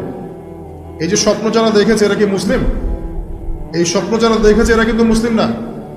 ইউসুফ আলাইহিস সালাম মুসলিম, তিনি আল্লাহর নবী, তিনি স্বপ্নের ব্যাখ্যা করছেন, কিন্তু এখানে একজন অমুসলিমের স্বপ্ন সত্য হয়েছে। একজন অমুসলিমকে আল্লাহ পাক স্বপ্ন দেখাতে পারেন, দলিল আছে কোরআনে। সত্য স্বপ্ন বলে একটা বিষয় আছে, যেটার জন্য অবশ্যই আল্লাহর পক্ষ থেকে নূর দরকার, স্বচ্ছ একটা মন দরকার, কলবুন সালিম দরকার, বেশি বেশি আমল দরকার, হ্যাঁ, আধ্যাত্মিকত্ব দরকার, আল্লাহর মারিফত দরকার। তারপরে ইনশাআল্লাহ সত্য স্বপ্নের প্রশ্ন আসবে। সারাদিন টিভি দেখে, গান শুনে, সিরিয়াল দেখে, গালিগালাজ করে, গীবত তহমত করে, খোঁচাখুচি করে, চুলাচুলি করে, এদের সাথে সত্য স্বপ্নের কি সম্পর্ক? এদেরকে তো শয়তান স্বপ্ন দেখাবে। কথা বুঝতে পারছেন না? ফজরের নামাজের পরে নবী সাল্লাল্লাহু আলাইহি ওয়াসাল্লাম বসে থাকতেন, সাহাবীরা তাকে বলতেন কে কোন স্বপ্ন দেখেছেন, তিনি বলতেন, এবং তিনি স্বপ্নের ব্যাখ্যা ইন্টারপ্রিটেশন করতেন যে এটা এমন, এটা এমন। এমনকি এই যে আপনার উহুদের যুদ্ধের আগের রাতে অনেক সাহাবী স্বপ্ন দেখেছেন, এবং পরের দিন দেখবেন উহুদের দিনে অনেক সাহাবী শহীদ হয়েছে। তো যাই হোক, ওইদিকে আমি যাচ্ছি না। তো এই যে ঘুমটা আপনি ঘুমাচ্ছেন, ইনশাআল্লাহ আপনার ঘুমটা কি হচ্ছে? ইবাদত হচ্ছে না? আলহামদুলিল্লাহ। আলেম যারা, তাদের ঘুমও ইবাদত। যারা যে মুসলিম, মুমিন, মুত্তাকি, আলেম, তাদের ঘুমগুলো কি ইবাদত। কথা কি বুঝতে পারছেন? যে ব্যক্তি শুধু দুনিয়ার জন্যই দুনিয়া করে, এই ব্যক্তির পরকালের কোনো অংশ নাই, সে দুনিয়া আখিরাত দুটোই হারায়। আর যে ব্যক্তি পরকালের জন্য দুনিয়া করে, সে ব্যক্তি দুনিয়াও পাবে ইনশাআল্লাহ, পরকালও পাবে ইনশাআল্লাহ। তাহলে আমরা কি করা উচিত আমাদের? আমরা পরকালের উদ্দেশ্যে দুনিয়ার কাজগুলো করবো ইনশাআল্লাহ। এটা হবে জীবনের লক্ষ্য। দুনিয়া আমার প্রয়োজন, এখানে আমি মুসাফির। দুনিয়াতে আল্লাহ পাক নির্দিষ্ট সময় দিয়েছেন, কারো 20, 30, 40, 50 বা 100 বছর হায়াত আছে। এই সময়টুকুর মধ্যে নবী মুহাম্মদ সাল্লাল্লাহু আলাইহি ওয়াসাল্লামের অনুকরণ এবং তার সুন্নাহ মাফিক জীবনযাপন করার মধ্য দিয়ে পরকালে আল্লাহর রেজামন্দি এবং সন্তুষ্টি অর্জন করা, এই হলো জীবনের লক্ষ্য এবং উদ্দেশ্য। এখন জীবনে চলার পথে থাকবে পড়াশোনার ব্যাপার। তাহলে কেউ যদি জীবনে, এই দুনিয়ার জীবনে পড়াশোনা করে, লেখাপড়া করে এই উদ্দেশ্যে যে সে জ্ঞান অর্জন করে আল্লাহকে চিনবে, রাসূলকে চিনবে, আল্লাহর দ্বীনকে চিনবে, এই দ্বীনের জ্ঞান অর্জন করবে, আমল করবে, প্রচার ঘটাবে, দ্বীন প্রতিষ্ঠায় কাজ করবে, ইনশাআল্লাহ তার ওই দ্বীনের জ্ঞান অর্জন করা বা দুনিয়ার ইলম অর্জন করাটাও কি হবে? ইবাদত। ওয়ামা খালাকতুল জিন্না ওয়াল ইনসা ইল্লা লিয়াবুদুন। আবার এই দুনিয়াতে আমাদেরকে ব্যবসা বাণিজ্য করতে হয়, ব্যবসা করতে হয়, কৃষিকাজ করতে হয়, চাকরি বাকরি করতে হয়, সরকারি চাকরি করতে হয়, সরকারি বিভিন্ন দায়িত্ব পালন করতে হয়, বেসরকারি ক্ষেত্রে কাজ করতে হয়, প্রশাসনিক ক্ষেত্রে কাজ করতে হয়। আমাদের অনেক ধরনের কাজের সেক্টর আছে। এই প্রতিটা কাজের সেক্টর যদি এই উদ্দেশ্যে মানুষ করে যে এর উদ্দেশ্য হচ্ছে দুনিয়াতে আমি একটা স্ট্যাটাস চাই, একটা সম্মান চাই, একটা বাড়ি চাই, একটা গাড়ি চাই, একটা সুন্দরী নারী চাই, তাহলে তার এই পুরো কাজ পরকালের স্বার্থে হবে না। এই পুরো কাজগুলো করার মধ্য দিয়ে সে পরকালে কোনো নেকি পাবে না। কিন্তু আমরা ব্যবসায়ী করি আর কৃষিকাজই করি আর সরকারি চাকরি করি বা বেসরকারি চাকরি করি, যাই করি, এগুলোর উদ্দেশ্য যদি হয় পরকাল অর্জন করা, এগুলোর মধ্য দিয়ে আল্লাহর সন্তুষ্টি অর্জন করা, এবং আমরা আমাদের কাজে সৎ থাকি, অনেস্ট থাকি, আশা করা যায় ইনশাআল্লাহ দুনিয়ার এই কাজগুলো ইবাদত হিসেবে গণ্য হবে ইনশাআল্লাহ। তাহলে জীবনের প্রতিটা ক্ষেত্রেই ইবাদত করা সম্ভব। আমরা কি করি দুনিয়াতে? পরিবারকে সময় দেই, বিয়ে শাদী করি, বাচ্চা কাচ্চা প্রতিপালন করি, এক কথায় পারিবারিক দায়িত্বগুলো আমরা পালন করি।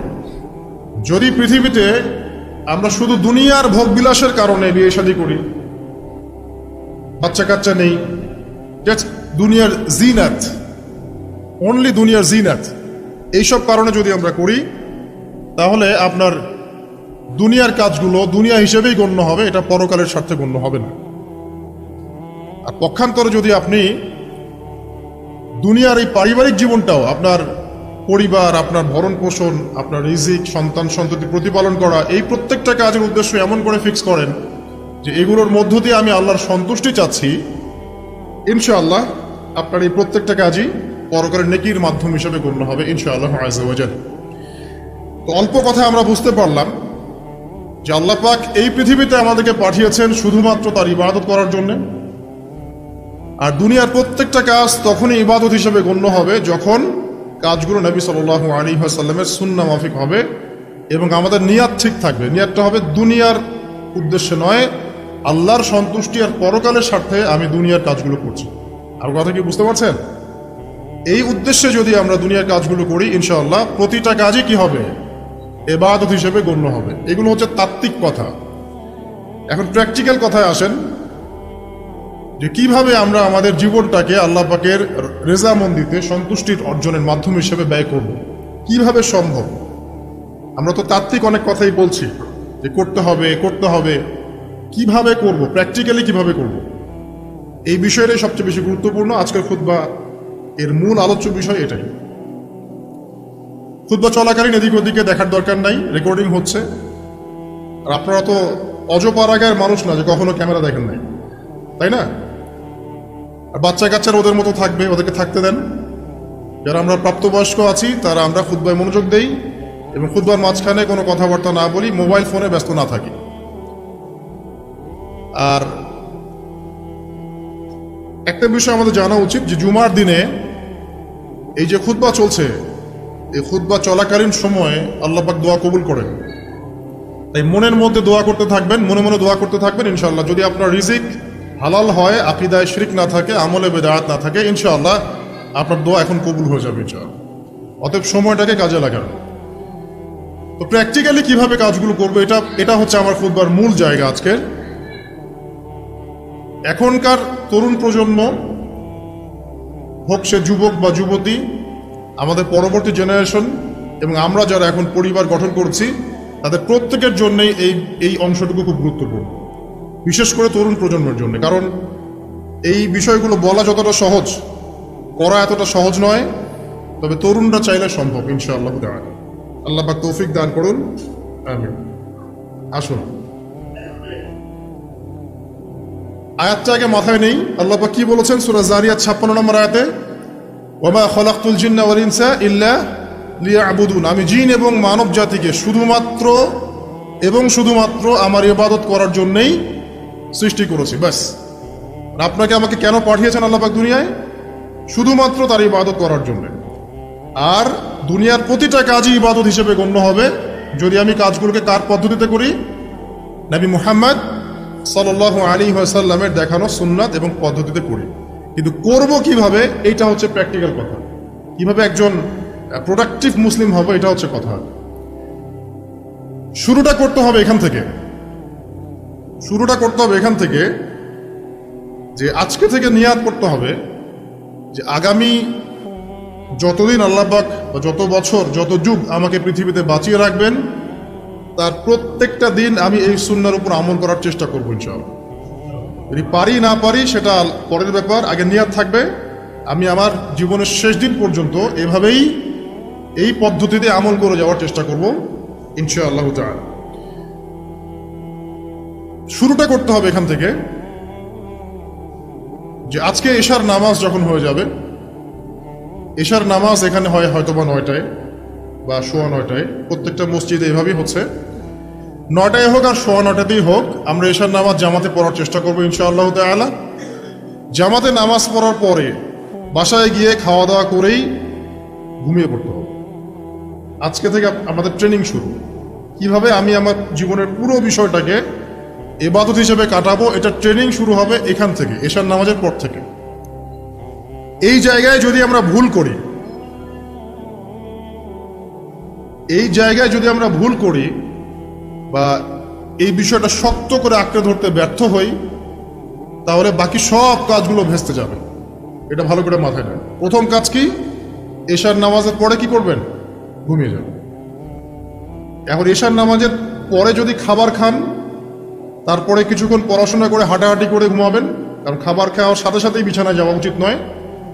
আর যদি এশার নামাজের আগেই রাতের খাবার খেতে পারে, তাহলে সবচেয়ে বেশি ভালো। এইটাই সুন্নাহসম্মত, এশার নামাজের আগেই রাতের খাবার খেয়ে ফেলা, মাগরিব থেকে এশার মধ্যেই রাতের খাবার খেয়ে ফেলা, তারপরে মসজিদে এসে নামাজ পড়ে বাসায় গিয়ে ঘুমানো, এটা সবচেয়ে বেস্ট। এখন ঘুমানোর আগে কি করবেন? ঘুমানোর আগে আপনি প্রথমত পড়বেন আয়াতুল কুরসি। আয়াতুল কুরসি কোনটা? আল্লাহু লা ইলাহা ইল্লা হুয়াল হাইয়ুল কাইয়্যুম লা তা'খুযুহু সিনাতুন ওয়া লা নাওম, এখান থেকে লাহু মা ফিস সামাওয়াতি ওয়া মা ফিল আরদি মান যাল্লাযী ইয়াশফা'ু ইনদাহু ইল্লা বিইذনিহি ইয়া'লামু মা বাইনা আইদিহিম ওয়া মা খালফাহুম ওয়া লা ইউহীতুনা বিশাইইন মিন ইলমিহি ইল্লা বিমা শা'a ওয়াসি'a কুরসিয়ুহু সামাওয়াতি ওয়াল আরদ ওয়া লা ইয়াউদুহু হিফযুহুমা ওয়া হুয়াল আলিয়্যুল আযীম। সূরা বাকারার আয়াত নাম্বার 255, সূরা বাকারার আয়াত নাম্বার 255 হচ্ছে আয়াতুল কুরসি। ঘুমানোর আগে আয়াতুল কুরসি পড়বেন বিছানায় গিয়ে। তারপরে সূরা বাকারার শেষের 3টা আয়াত পড়বেন। সূরা বাকারার শেষের 3টা আয়াত, লিল্লাহি মা ফিস সামাওয়াতি ওয়া মা ফিল আরদ, এখান থেকে শুরু করে ফানসুরনা আলাল কওমিল কাফিরিন পর্যন্ত এই শেষের 3টা আয়াত অবশ্যই পড়বেন। ঘুমানোর আগে যে ব্যক্তি আয়াতুল কুরসি পড়বে, আল্লাহর পক্ষ থেকে একজন ফেরেশতা তার কাছে থাকবে সারা রাত। এই ফেরেশতা ওই ব্যক্তিকে পাহারা দিবে ইনশাআল্লাহ, কোনো বিপদ আপদ তাকে স্পর্শ করবে না ইনশাআল্লাহ। রাতের বেলা অনেক বিপদ হতে পারে, চুরি হতে পারে, ডাকাতি হতে পারে, তারপরে আপনার দুষ্ট জিন শয়তান উৎপাত করতে পারে, এছাড়া আপনার জাদুবিদ্যার কাজ হয় রাত্রেবেলা, মানুষ এগুলো করতে পারে, কুফরি কালাম করতে পারে, ক্ষতিকর প্রাণী আপনাকে কামড় দিতে পারে, অনেক কিছু হতে পারে। আপনি তো ঘুমের মধ্যে আছেন, আপনি জানেন না কি হচ্ছে। অতএব আয়াতুল কুরসি পড়বেন, ইনশাআল্লাহ আল্লাহ পাক আপনাকে হেফাজত করবে ইনশাআল্লাহ। আর সূরা বাকারার শেষের 3টা আয়াত কেন পড়বেন? কারণ নবী সাল্লাল্লাহু আলাইহি ওয়াসাল্লাম বলেছেন রাতের বেলা সূরা বাকারার 3টা আয়াত